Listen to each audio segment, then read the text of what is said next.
Good morning, everyone. Welcome to AM Sports here with me, Muftau Nabila Abdullah. It is March day 6 of the ongoing African Cup of Nations qualifiers. Ghana, after 5 matches, have got 3 points and 2 defeats, which means that Ghana will not be going to the next edition of the African Cup of Nations for the first time in about 21 years. Head coach of the team, Otto Addo, says that the pride for him at this moment is to ensure his team defeats Niger later today to avoid finishing at the bottom of Group F. Good afternoon, everybody. To sum it all up, everybody's disappointed. I'm disappointed. I knew before I took the job that it's going to be very, very difficult because surely, I think the last, 6, 7, 8 years were very, very difficult for the Ghana Football Association, for Ghana as such as a country. I knew it also before I took over to qualify for the World Cup.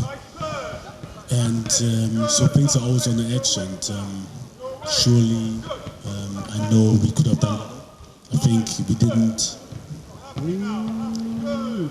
lost it at the last game in Angola. The boys tried, and we had a lot of new players coming in. They haven't played together. We had just a short time of training. So very, very difficult circumstances with a lot of injuries.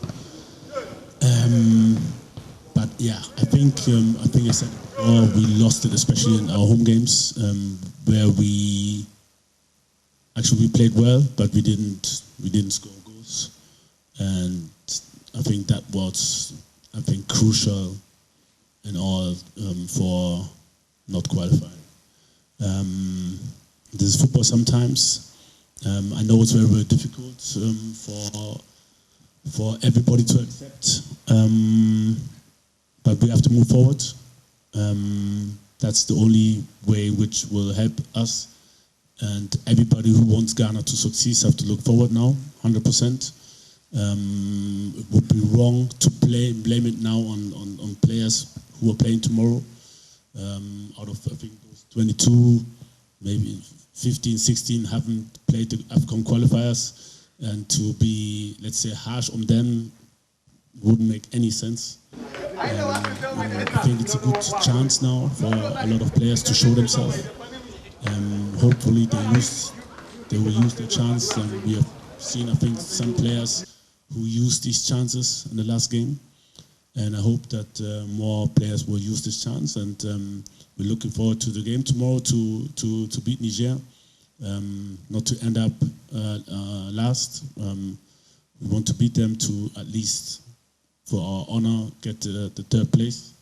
And this is what we're working for. And for this, I know it's very, very difficult, but surely, again, we need the support. And if any one of us wants to make Ghana better, the players need support. That's all I can say. Meanwhile, I understand that people are disappointed, maybe angry. I was also disappointed, but surely we have to move on now. We have to move on, and we have to do our best to prepare for the World Cup qualifiers now, and it starts tomorrow. So let's still stay with Otto Addo. The next round of the World Cup qualifiers, just as you heard him in the latter part of his answer to the question on what he's made of Ghana's performance in the African Cup of Nations qualifiers for 2025. He said the preparations for the World Cup starts effective today. And the next round of the World Cup qualifiers will be happening in March 2025. He says if Ghanaians want to see the Black Stars at the FIFA World Cup in the USA, Canada, and Mexico, they need to give him the support and the national team the support needed to be able to win the rest of their matches. Let me first ask the second question. I think this is part of the job. I knew what I was about to expect when I took this job. This is part of the job. It's kind of normal. I grew up in Germany in an environment with a lot of white people, a lot of racists, a lot of hatred. And for me, I went through a lot in my life, a lot to be a professional football player. I worked a lot, and it was the same as a coach. As a coach, it's you Germany. I'm the only like black person in the whole system there as a coach.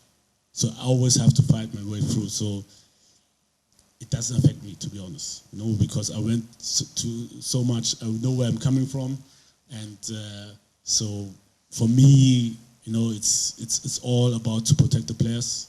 It's all about the players, for them to get better, for them to learn out of these things. And to the second question, to the first question, what happened? I tried to sum it up. I think the base in these qualifiers are the home games, and I wished we would have played bad but won anyhow. But to be honest, we played well, but we were lacking scoring goals. And I think it's a complex thing. It's maybe more psychological. Surely there was a lot of hatred coming from outside against me, against maybe the team, and yeah, I can just ensure you that I think in all, sometimes it affects the players, and we need support. That's all. If all of you want Ghana to win, we are very down now. If you don't want us to go to World Cup, then you can continue and then you can hammer on us, okay?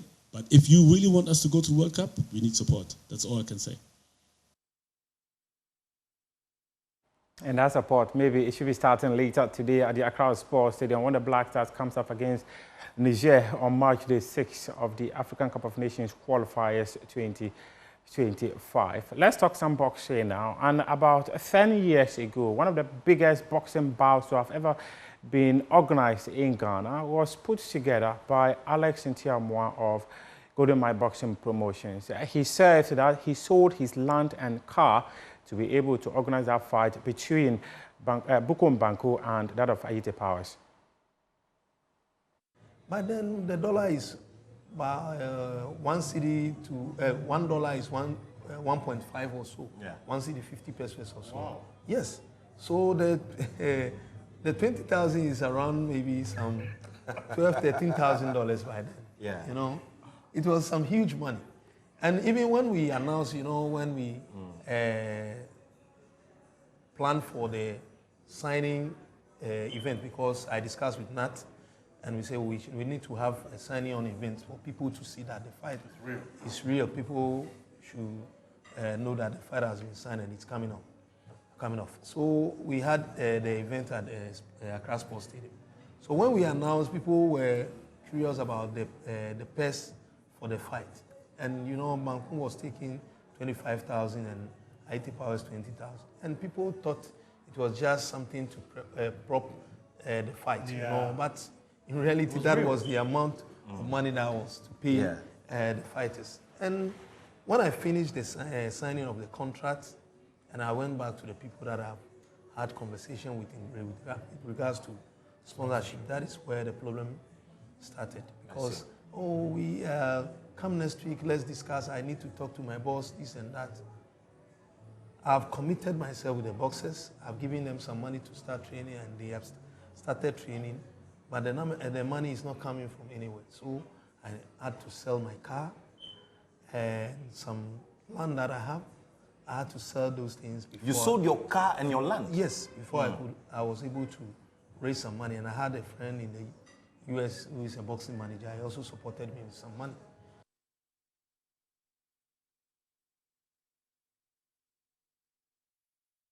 Let's stay on boxing now. And Ghana's bronze medalist at the 2020 Tokyo Olympic Games, Techi, was in action. He came up against Emmanuel Corte. We go for the highlights of that. And after, we also will bring you the highlights of how Jake Paul defeated Mike Tyson.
Let's go.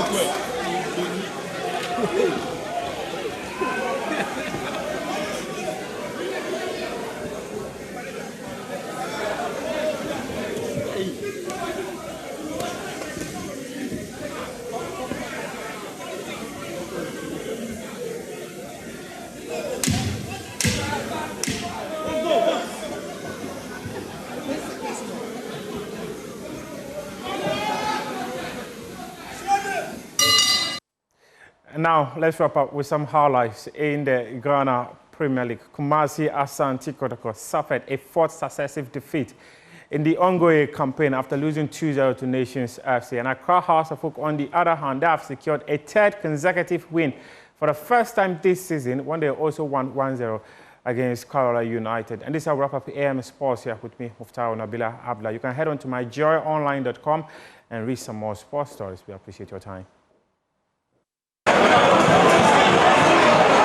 Well, let's watch it well. Who's got in a goal here? Was Suleimana.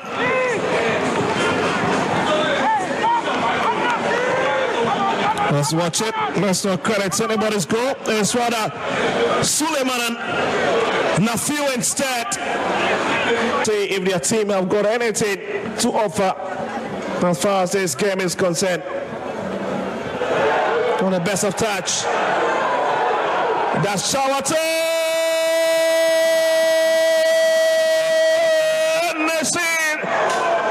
By 2 goals to nil out of Boston, Lancaster Sports Stadium. And he's the former Akachi Osterman, who's really shook himself once again. Tensious moment. But how on earth did Kamara give out that ball to this diminutive striker? You just look at it. Not the best of first touch from the shortstopper. Charty a bit quick, picks it, and he hits. Taking the game to Kerala United. Aisa, the man who likes scoring, he does again. What a story. Hamza Isa, when Hasselhoff strikes in Tamale, you don't ask who scored. You just know it's Hamza Isa. Very, very good ball through. He ran well, and the man he's playing ahead of, Afriye Boateng, working towards and applauding him.